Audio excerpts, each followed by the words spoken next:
Di Seoul, Korea Selatan, seorang bos gangster bernama Hyo sedang mengadakan pesta di sebuah bar.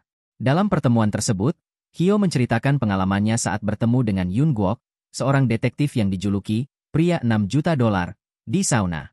Hyo mengakui bahwa dia sangat membenci Yoon dan suatu hari nanti dia ingin balas dendam. Di luar bar, detektif Yoon kebetulan datang ingin mengunjungi bar tersebut. Saat Yoon hendak masuk ke bar, dia diperiksa oleh seorang penjaga keamanan menggunakan detektor logam. Anehnya, detektor logam berbunyi, dan terungkap alasan mengapa Yoon disebut sebagai pria $6 juta, karena di tubuhnya terdapat banyak plat logam yang dipasang akibat operasi tulang yang patah. Hal ini terjadi karena perkelahian. Yoon akhirnya lolos dari pemeriksaan dan diizinkan masuk ke bar. Di dalam bar, Yoon bertemu dengan seorang wanita yang merupakan informan polisi bernama Jang Mei. Dia memberitahu Yoon bahwa Hyo berada di ruang VIP bersama anak buahnya. Ternyata, Hyo adalah target polisi. Jang Mei memberikan Yoon sebuah pistol untuk berjaga-jaga jika terjadi sesuatu yang buruk. Setelah itu, Yoon masuk ke ruang VIP untuk menangkap Hyo, buronan tersebut. Menjelang fajar, tugas Yoon dalam menangkap Hyo selesai. Dia juga mengantar Jang Mei pulang dengan mobilnya. Di depan rumah Jang Mei, Yoon membayar jasa Jang Mei karena dia bersedia menjadi informan polisi. Setelah mengantar Jang Mei pulang, Yoon pergi menemui psikiaternya, Dr. JW, di klinik. Yoon tertidur karena datang terlalu awal. Dalam tidurnya, Yoon bermimpi tentang masa lalunya dengan Jong M, sahabatnya saat di SMP. Yoon terbangun dari tidurnya dan melihat bahwa Dr. JW sudah tiba. Setelah berkonsultasi dengan Dr. JW, Dr. JW hendak bekerja di rumah sakit, jadi dia menawarkan Yoon tumpangan karena kantor polisi tempat Yoon bekerja searah dengan rumah sakit tempat Dr. JW bekerja. Mereka kemudian menuju ke tempat kerja masing-masing. Di perjalanan, Yoon memberitahu Dr. JW bahwa dia ingin mengundurkan diri dan menjelaskan alasan mengapa dia ingin pensiun dini. Ternyata Yoon ingin menjadi seorang wanita. Yoon mengatakan bahwa dia berencana untuk menjalani operasi penegasan gender, jadi inilah identitas asli Yoon di balik penampilannya yang kokoh, jiwanya sedang berjuang. Siang itu, hujan deras mengguyur kantor polisi tempat Yoon bekerja seperti biasa. Pemimpin Yoon, Park, menerima telepon dari penasihat hukum polisi, Jaksa Hong, karena polisi menangkap Hyo malam sebelumnya.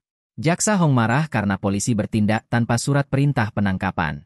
Pemimpin regu, Park, menutup telepon setelah menerima peringatan dari Jaksa Hong. Tak lama kemudian, Yoon mendekati pemimpin regu Park dan menyerahkan surat pengunduran dirinya. Menerima surat dari Yoon, Park terkejut, dan tentu saja dia mengizinkan Yoon untuk mengundurkan diri asalkan Yoon bersedia menyelesaikan satu kasus lagi, yaitu menangkap seorang psikopat bernama Ge-diol. Malam itu, setelah mendapatkan misi baru dari pemimpinnya, Yoon bertemu dengan Jang Mei di bar.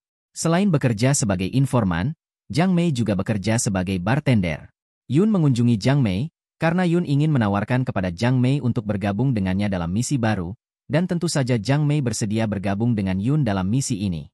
Dalam perjalanan pulang, Yoon mampir ke klinik kecantikan yang biasa dia kunjungi untuk menjalani terapi suntik hormon agar tubuhnya menjadi halus. Dr. Jien, pemilik klinik, membantu Yoon dalam proses terapi tersebut. Dr. Jien memberikan saran kepada Yoon bahwa jika dia benar-benar berniat untuk menjalani operasi penegasan gender, dia bisa mencoba bertemu dengan seorang transgender bernama Bada untuk berkonsultasi tentang biaya operasi. Biasanya, Bada ingin bertemu di gereja.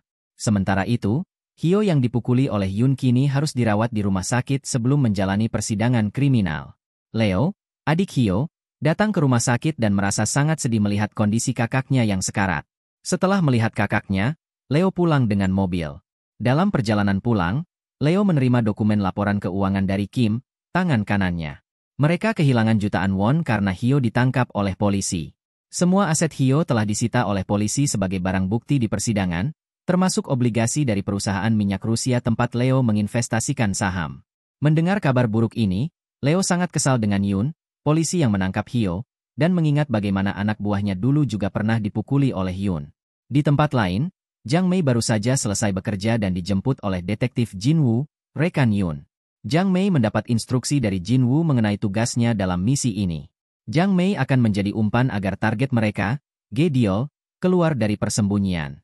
Dikatakan bahwa Ge-diol adalah seorang psikopat yang suka menyerang wanita di tempat parkir. Setelah mendapatkan instruksi dari Jin Woo, Yoon mengunjungi Jang Mei yang sedang bersiap di dalam mobil. Yun menyuruh Jiang Mei untuk berhati-hati karena dia ingin pergi sebentar untuk urusan pribadi. Jiang Mei yang telah mempersiapkan dirinya segera pergi ke tempat parkir yang biasa dikunjungi oleh Gediol, diikuti oleh detektif Jinwoo yang akan mengawasinya dari kejauhan.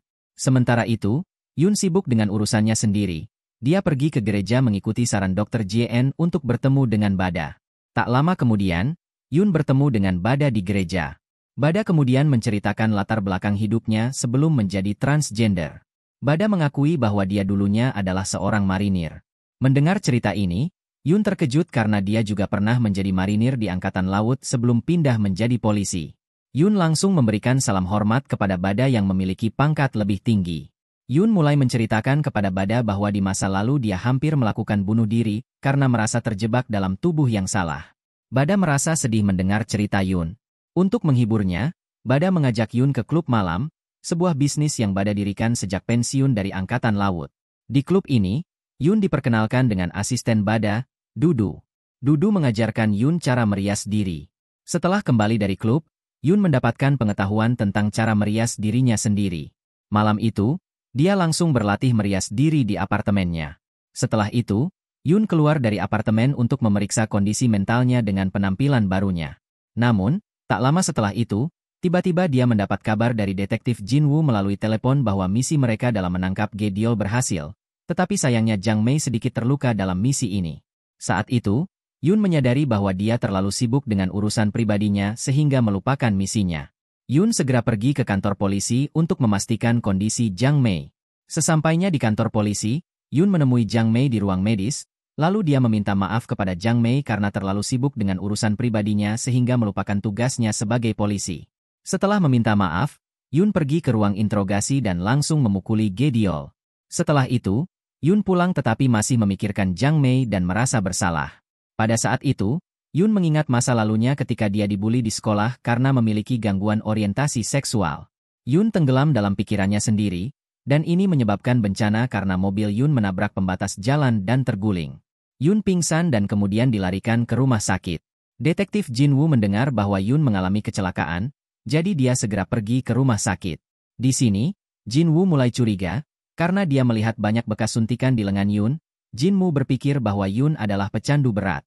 Setelah Yun sadar, Jinwoo membawanya pulang dengan mobilnya. Dalam perjalanan, Jinwoo bertanya kepada Yun tentang bekas suntikan di lengannya. Yun menjelaskan bahwa itu adalah suntikan vitamin, tetapi Jinwoo masih tidak percaya. Di apartemen Yun, Leo dan anak buahnya masuk tanpa izin. Mereka bertekad untuk menyusup dan mencari obligasi milik Hyo yang disita oleh polisi, tetapi usaha mereka sia-sia. Leo tidak menemukan apapun. Leo kemudian memerintahkan anak buahnya untuk merapikan apartemen Yun seperti semula. Setelah selesai, Leo menyuruh anak buahnya pulang terlebih dahulu. Saat Yun tiba di depan apartemennya, dia terkejut karena lampu rumahnya menyala. Dia berpikir pasti ada penyusup, lalu segera masuk ke apartemennya untuk memeriksa situasi. Yun melihat Leo, musuh lamanya. Yun masuk ke apartemen dan mulai berbincang dengan Leo. Leo bertanya apakah benar Yun ingin mengundurkan diri dari pekerjaannya sebagai polisi. Jika benar, Leo ingin menawarkan pekerjaan kepada Yun jika Yun mau bergabung dengan geng Leo. Leo juga menawarkan imbalan uang jika Yun bisa mengembalikan obligasi milik Hyo yang disita oleh polisi. Setelah mengatakan itu, Leo pergi. Keesokan harinya, di bar tempat Jiang Mei bekerja, detektif Jinwoo datang untuk memastikan Jiang Mei baik-baik saja. Mereka berbicara tentang Yun, dan terungkap bahwa Jiang Mei sebenarnya sudah lama menyukai Yun. Malam itu, Yun mengunjungi klub malam milik Bada. Yun berbicara dengan Bada berkonsultasi tentang biaya operasi penegasan gender. Bada menjelaskan secara rinci dana yang dibutuhkan untuk operasi di Amerika Serikat, sekitar $20.000. Mendengar penjelasan Bada bahwa operasi itu sangat mahal, Yun merasa bingung dan pulang. Dia bingung tentang dari mana dia bisa mendapatkan uang sebanyak itu. Keesokan paginya di rumah sakit, dia dikunjungi oleh Jaksa Hall. Di sini, Jaksa Hall menawarkan kesepakatan kepada Hyo. Jika Hyo ingin mendapatkan pengurangan hukuman, dia harus membujuk Leo untuk menyerahkan diri ke polisi. Yun juga bergabung dengan pejabat polisi yang mengunjungi Hyo. Dia langsung meminta izin untuk memeriksa barang bukti milik Hyo. Saat pemeriksaan ini, Yun tidak sengaja melihat surat obligasi yang disebutkan Leo. Yun teringat pada uang yang ditawarkan Leo jika surat obligasi ini dikembalikan. Jadi dia berniat untuk mencuri surat obligasi ini demi mendapatkan uang untuk operasi penegasan gender yang sangat mahal. Malam itu di kantor polisi, Yun kembali bekerja setelah kunjungannya dari rumah sakit. Dia melihat rekan-rekannya membantunya mengemas barang-barangnya karena besok dia akan resmi pensiun. Setelah berkemas, diadakan pesta perpisahan untuk Yun di sebuah warung makan. Ini adalah bentuk penghargaan atas jasa-jasa Yun yang telah berhasil menyelesaikan banyak kasus. Setelah pesta selesai, Yun pulang dan melihat Jiang Mei basah kuyup karena hujan menunggunya di depan apartemen. Yun mengundang Jiang Mei masuk ke apartemennya dan menyajikan secangkir teh. Mereka berbicara, dan Jiang Mei mengungkapkan perasaannya bahwa dia telah menyukai Yun selama ini. Namun, Yun menolaknya karena dia menganggap Jiang Mei sebagai adik perempuannya, terutama karena Jiang Mei adalah adik perempuan dari Zhong Mei, sahabat terbaik Yun ketika dia masih di SMP. Pada akhirnya, Yun terpaksa mengungkapkan aibnya sendiri. Dia mengatakan bahwa dia dan Zhong Mei saling menyukai, dan mereka berdua memiliki gangguan orientasi seksual sejak remaja. Namun, suatu hari ketika mereka lulus dari SMP, mereka berpisah karena Yun berencana pindah ke Su untuk melanjutkan studinya. Zhong Mei tidak menerima keputusan Yun. Dia kecewa pada Yun dan memutuskan untuk mengakhiri hidupnya. Sejak kematian Zhong Mei, Yun bersumpah pada dirinya sendiri bahwa dia akan melindungi Jiang Mei seperti adik perempuannya sendiri. Jiang Mei terkejut mengetahui fakta ini. Dia baru tahu tentang rahasia kakaknya dan Yun. Setelah menceritakan masa lalunya kepada Jiang Mei, Yun mengantarkan Jiang Mei pulang. Keesokan harinya, secara mengejutkan Yun datang ke tempat di mana Leo dan teman-temannya biasa berkumpul. Yun datang untuk memberi kabar bahwa surat obligasi yang dimaksud Leo telah ditemukan. Yun menjelaskan bahwa obligasi tersebut akan dikembalikan oleh polisi setelah persidangan kriminal Hio selesai. Sebagai imbalan atas informasi ini, Leo memberikan Yun sejumlah uang yang ditransfer ke rekeningnya. Setelah itu, Yun berpamitan dan meninggalkan tempat itu. Leo kemudian juga pulang, tetapi dia curiga terhadap Yun yang tiba-tiba ingin memberi informasi tersebut. Tak lama setelah itu, Hio menelepon Leo, meminta bertemu di rumah sakit. Leo segera mengunjungi kakaknya di rumah sakit, dan Hio justru memintanya untuk menyerahkan diri ke polisi agar dia bisa mendapatkan pengurangan hukuman. Leo menolak. Dia kecewa pada kakaknya yang sangat egois. Karena itu, hubungan mereka menjadi buruk. Leo merasa sakit hati dan segera pergi. Di lorong rumah sakit, Leo masih terbawa oleh amarahnya, dan kecurigaannya terhadap Yun semakin meningkat. Dia berpikir bahwa semua ini terjadi karena Yun membuatnya menjadi target polisi. Leo memerintahkan anak buahnya untuk membunuh siapapun yang dekat dengan Yun. Di rumah, Leo disarankan oleh Kim, tangan kanannya yang dipercaya, untuk melarikan diri ke luar negeri sebelum polisi menangkapnya. Malam itu, anak buah Leo mulai membunuh semua orang yang dekat dengan Yun, termasuk mereka yang memprovokasi Hio untuk meminta Leo menyerahkan diri kepada polisi, dan target pertama mereka adalah jaksa haji keesokan harinya. Polisi terkejut mendengar berita kematian Jaksa Hong. Pemimpin tim, Park, pergi ke rumah sakit untuk meminta penjelasan dari Hio. Dia berpikir bahwa Hio adalah dalang di balik pembunuhan tersebut, tetapi Hio berpura-pura tidak tahu apa-apa. Dia bahkan menjebak kakaknya sendiri dengan menuduh Leo, yang kini menjadi buronan. Sementara itu, anak buah Leo terus melacak orang-orang yang dekat dengan Yun. Mereka mendengar kabar bahwa Yun sering pergi ke klinik BB milik Dr. JN. Setibanya di klinik, anak buah Leo menyiksa Dr. JN, dan akhirnya Dr. JN terpaksa mengungkapkan rahasia Yun bahwa ia ingin hidup sebagai seorang wanita. Anak buah Leo segera menghubungi bos mereka untuk memberitahu bahwa Yun memiliki gangguan orientasi seksual. Sementara itu, di rumah sakit, situasi menjadi kacau karena polisi bertarung melawan Leo dan anak buahnya. Untuk mencari bantuan dari Yun, detektif Jin Woo mencoba menemukannya, tetapi Yun telah pindah. Kemudian, detektif Jin Woo mengunjungi Dr. Ju, psikiater Yun. Karena sangat mendesak, Dr. Ju terpaksa membawa Jin Woo ke klub malam tempat Yun biasanya nongkrong. Saat Jin Woo tiba di klub, dia sangat terkejut melihat Yun berdandan seperti wanita. Akhirnya, Jin Woo mengetahui rahasia Yun yang telah lama disembunyikan dari dunia. Yun terpaksa jujur kepada Jin Woo tentang alasan dia mengundurkan diri dari pekerjaannya sebagai polisi. Itu karena dia ingin mengejar impiannya menjadi seorang wanita. Yun berniat untuk menjalani operasi penegasan gender di Amerika Serikat dan berencana untuk pergi keesokan pagi. Mendengar cerita Yun, Jin Woo merasa kecewa. Yun juga tahu bahwa polisi saat ini sedang bertarung melawan Leo. Yun kemudian memberikan informasi penting dan menyerahkan bukti yang dia simpan di ponselnya, berupa bukti transfer uang dan rekaman percakapannya dengan Leo tentang obligasi. Uang dari Leo bisa dianggap sebagai suap kepada polisi. Yun mengatakan bahwa bukti ini cukup untuk memenjarakan Leo dan gengnya. Ternyata selama ini, Yun hanya berpura-pura bekerja sama dengan Leo untuk mendapatkan bukti ini sehingga polisi memiliki alasan kuat untuk menangkap Leo. Namun, Jin-woo tetap merasa hancur dan memutuskan untuk pergi tanpa mendengarkan saran Yun. Jin-woo merasa kecewa pada Yun karena alasan pengunduran dirinya dari kepolisian begitu tidak masuk akal. Jin-woo kemudian singgah di bar tempat Jang Mei bekerja hanya untuk mabuk. Melihat Jin-woo terlalu mabuk, Jang Mei berniat membawanya pulang. Kebetulan saat itu hujan deras, jadi Jang Mei kembali ke bar untuk mengambil kunci mobilnya. Ketika Jang Mei pergi, Jin-woo diserang oleh anak buah Leo yang ceroboh. Jang Mei kembali dan melihat detektif Jin-woo sudah tewas. Anak buah Leo tahu bahwa Jang Mei juga dekat dengan Yun, jadi mereka menculiknya. Keesokan paginya, di bandara, Yun bersiap untuk pergi ke Amerika Serikat untuk menjalani operasi, tetapi dia secara tidak sengaja melihat berita yang menyiarkan bahwa sahabatnya, detektif Jin-woo, telah tewas dibunuh oleh gangster. Kemudian Yun menerima telepon dari Leo yang memberitahunya bahwa Jang Mei ada bersamanya sebagai sandera. Jika Yun ingin Jang Mei selamat, dia harus menyerahkan diri. Karena itu, Yun membatalkan rencananya untuk pergi ke Amerika Serikat dan segera memesan taksi menuju tempat Leo untuk menyelamatkan Jang Mei.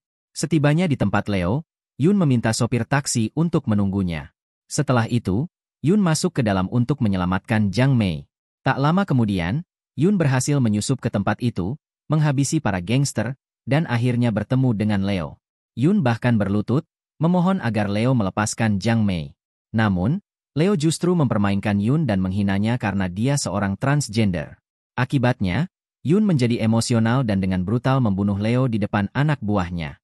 Ketika anak buah Leo melihat bahwa bos mereka telah mati, mereka tiba-tiba berubah pikiran. Kim memilih untuk berdamai dengan Yun dan melepaskan Jang Mei. Kim dan yang lainnya memutuskan untuk kembali bergabung dengan pihak Hyo. Meskipun Yun terluka, dia berhasil kembali ke taksi dengan Jang Mei yang pingsan. Sopir taksi membawa Yun dan Jang Mei ke rumah sakit, tetapi Yun terlihat sangat sedih karena harus melepaskan mimpinya untuk menjadi seorang wanita. Beberapa bulan kemudian, Yun dan Jang Mei hidup sebagai saudara. Hari itu, mereka mengunjungi gereja untuk memberitahu tentang rencana pernikahan Jang Mei yang akan segera dilangsungkan. Dalam rencana pernikahan ini, Yun akan ditunjuk sebagai saksi dari pihak keluarga pengantin wanita. Setelah memberitahu gereja, mereka berniat untuk kembali ke mobil. Namun, Yun melihat Dudu dari kejauhan. Dudu menatap Yun dengan kekecewaan atas keputusannya untuk menjadi pria sejati. Yun menyapa Dudu dari kejauhan, lalu pergi bersama Jang Mei. Dalam perjalanan pulang, Yun berusaha menjadi pria sejati dengan membiarkan janggutnya tumbuh dan mulai merokok. Namun, Jang Mei melarang kebiasaan buruk Yun. Jang Mei menekankan kepada Yun bahwa menjadi pria sejati tidak harus menjadi perokok. Yun terus belajar untuk memperbaiki dirinya, menerima nasihat dari Jang Mei. Kali ini, Yun benar-benar bertekad untuk menjadi pria sejati dan ingin bertobat dari orientasi seksualnya yang menyimpang.